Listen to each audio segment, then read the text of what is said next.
సింహరాశి. సింహరాశి వారికి 2026 సంవత్సరంలో ఏ విధంగా ఉండబోతుందో జ్యోతిష శాస్త్ర రీత్యా మనం తెలుసుకుందాం. ముందుగా ఆదాయ వ్యయములు కనుక పరిశీలించినట్లయితే జనవరి 2026 నుంచి మార్చి 19 వరకు అనగా ఉగాది వరకు ఆదాయం 11, వ్యయం 11గా ఉండగలదు. అనగా ఎంతైతే ఆదాయం వస్తుందో అంతే ఖర్చులు అనేటువంటివి కూడా కనిపిస్తూ ఉన్నాయి. రాజపూజ్యం 3, అవమానం 6. కొన్ని ముఖ్యమైనటువంటి విషయాల్లో పేరు ప్రఖ్యాతలు తగ్గేటువంటి అవకాశాలు అయితే మాత్రం కనిపిస్తూ ఉన్నాయి. ఉగాది నుండి ఆదాయం 5, వ్యయం 5.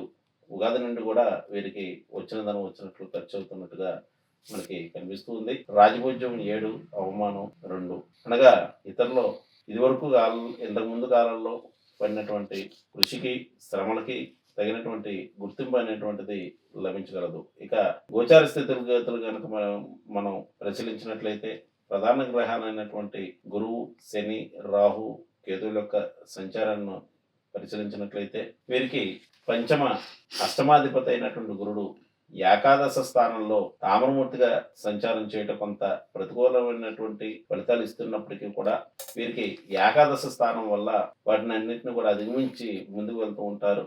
సంతాన నిమిత్తమై ప్రయత్నం చేసేటువంటి వారికి అనుకూలమైనటువంటి సమయంగా చెప్పవచ్చు. సంతానం అభివృద్ధిలో ఉంటుంది.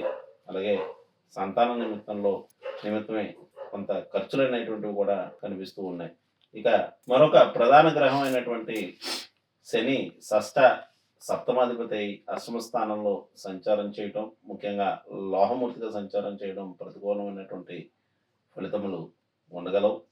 ముఖ్యంగా ఆరోగ్య విషయంలో కొన్ని ఇబ్బందులు తలెత్తేటువంటి అవకాశం, ఆర్థికపరమైనటువంటి విషయాల్లో కొన్ని రుణములు వంటివి చేసేటువంటి అవకాశాలు వీరికి కనిపిస్తూ ఉన్నాయి. ఇక రాహుకేతుల విషయానికి వచ్చినట్లయితే రాహు సప్తమ స్థానంలో, కేతు జన్మరాశిలో సంచారం చేయడం వల్ల వీరికి ఆరోగ్య విషయంలో ఇబ్బందులు తలెత్తే అవకాశం కలదు. మనశ్శాంతి తక్కువగా ఉండగలదు. ఈ మనశ్శాంతి తొలగించుకుంటే ఆధ్యాత్మిక దైవ కార్యక్రమాల్లో పాల్గొంట మంచిది.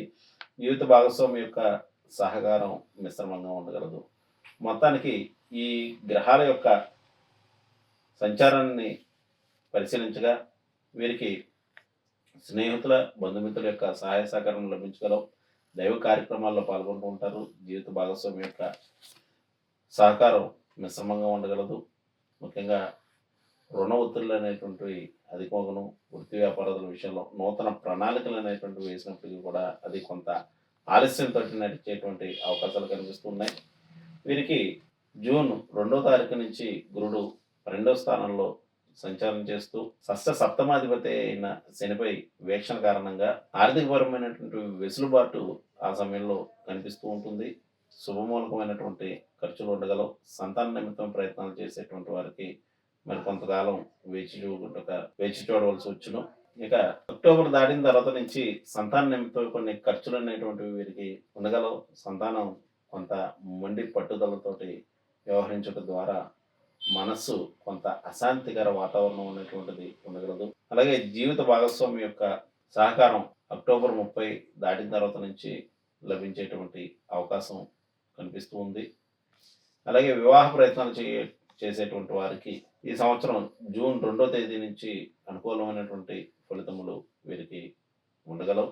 శుభమూలక ఖర్చులు ఉండుట, అవసరానికి ఏదో విధంగా ధన సహకారం వీరికి లభించేటువంటి ఫలితములు కనిపిస్తూ ఉన్నాయి.